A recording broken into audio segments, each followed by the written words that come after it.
सास बहू तुम मायके मत जाना, मेरी बेटी आ रही है गर्मी की छुट्टी में, उसे आराम करनी है।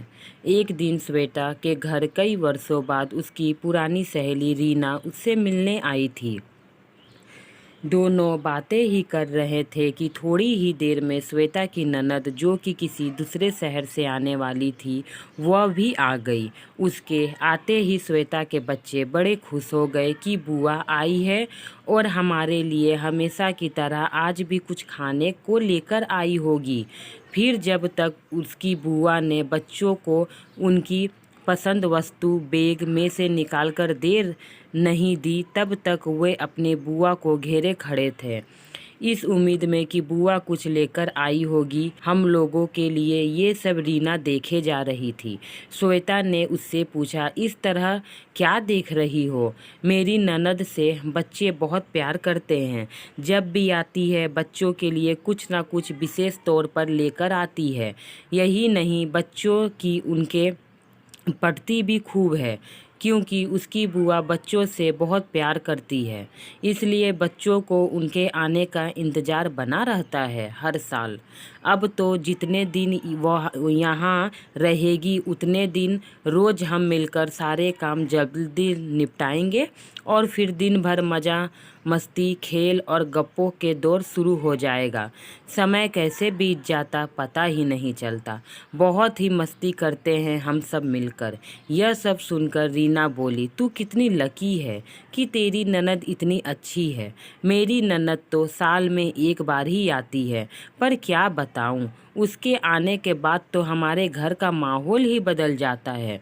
मेरे बच्चे बुआ का नहीं, उनके बच्चों का इंतज़ार करते हैं, क्योंकि उनके साथ खेलना होता है।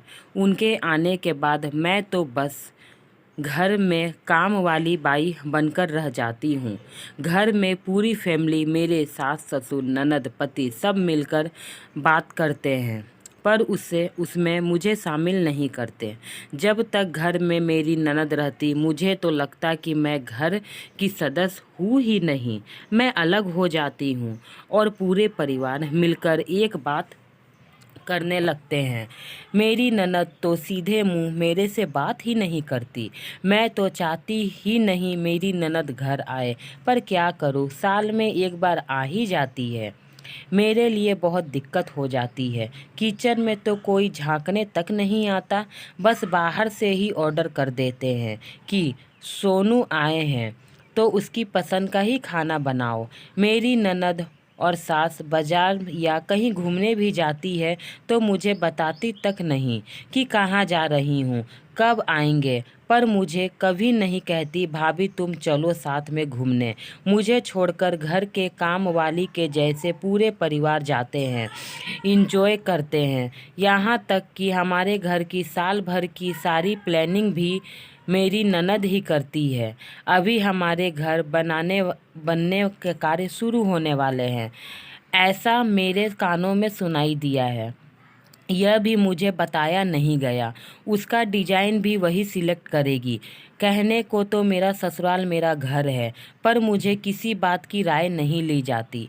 दूर बैठे मेरी ननद ही सब तय करती है। मेरे पति भी इस मामले में कुछ नहीं बोलते। ननद का तो अपने ससुराल और मायके दोनों में राज चलता है, और मैं अपने ससुराल में अपने आप को अजनबी ही पाती हूँ। कहते हैं ना, बेटी की शादी हो जाने के बाद मायके से रिश्ता टूट जाता है, ससुराल से बंध जाता है। पर मेरी ननद के साथ उल्टा हुआ। मेरी ननद शादी तो कर ली, पर मायके में जो राज करती थी उसे नहीं भूली। अभी ससुराल में भी अपना राज करती है, मायके में भी करती है। मायके मेरी ननद के हिसाब से ही चलती है, ना कि बहू के हिसाब से। रीना की कहानी में तो शादीशुदा ननद ने घर के दखलंदाजी की, पर दूसरी ओर सीमा की कहानी सुनिए। उसकी ननद घर में ही है, उसकी शादी हो चुकी है, पर किसी कारणवश उसका तलाक हुआ और अब वह मायके में ही है। यहाँ तक तो हालत और भी गंभीर है क्योंकि उसकी ननद के साथ सिंपैथी भी है, जिस कारणवश घर में सीमा को किसी भी कार्य में कोई महत्व नहीं दिया जाता। ऐसा कई घरों में होता है। जब बेटी घर में हो तो बहू को अनदेखा किया जाता है, उसे कभी सहारा भी नहीं दिया जाता। और तो और कोई बहू की तारीफ कर दे तो सास यह ज़रूर कहती है कि मेरी बेटी भी कुछ कम नहीं है। पर ये और क्यों नहीं समझते, आखिर बहू भी बेटी है, भाभी भी एक इंसान है। कभी कभी उन्हें भी लगता है ससुराल वाले हमें बेटी से भले ही ना समझे, कम से कम घर का सदस्य तो समझकर कुछ तो अच्छा बोल ले।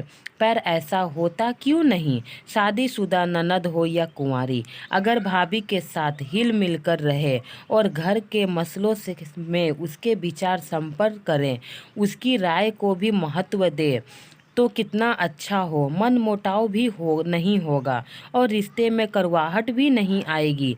कई ननद भाभियाँ ऐसी भी है जिनका एक दूसरे से इनका लगाव की कई बार ननद को अपनी भाभी की बात व्यवहारिक तौर पर सही लगती है और माँ का बात गलत, तो हम वह अपने माँ को समझा भी देते हैं।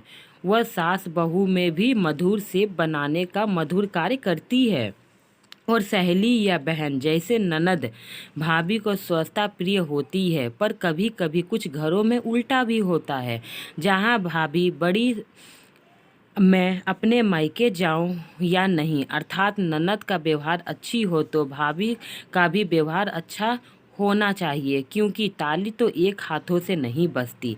किसी भी रिश्ते में मधुरता तभी आती है जब दोनों तरफ खुशबू बिखरी जाए। ननद और भाभी दोनों ही खुले विचारों वाले होने चाहिए, तभी परिवार में खुशहाली आती है। आप ननद से प्यार दीजिए, ननद भी भाभी को प्यार देगी। प्यार देने से प्यार और ज़्यादा बढ़ जाता है। ननद ननद नहीं बहन बन जाती है। ये रिश्ता बहुत ही नाजुक होती है, इसे अच्छे से निभाएं। फ्रेंड, मेरी ये छोटी सी कहानी आपको कैसी लगी? अच्छी लगी हो तो मेरे चैनल को सब्सक्राइब करें, ताकि इसी तरह छोटी बड़ी कहानी मैं आप तक पहुंचा सकूं। और उम्मीद करती हूँ कि मेरी ये कहानी आपको ज़रूर अच्छी लगेगी। बस अपना सपोर्ट बनाए रखिए, क्योंकि आपकी सपोर्ट की बहुत ही ज़्यादा ज़रूरत है मुझे। Thank you friend.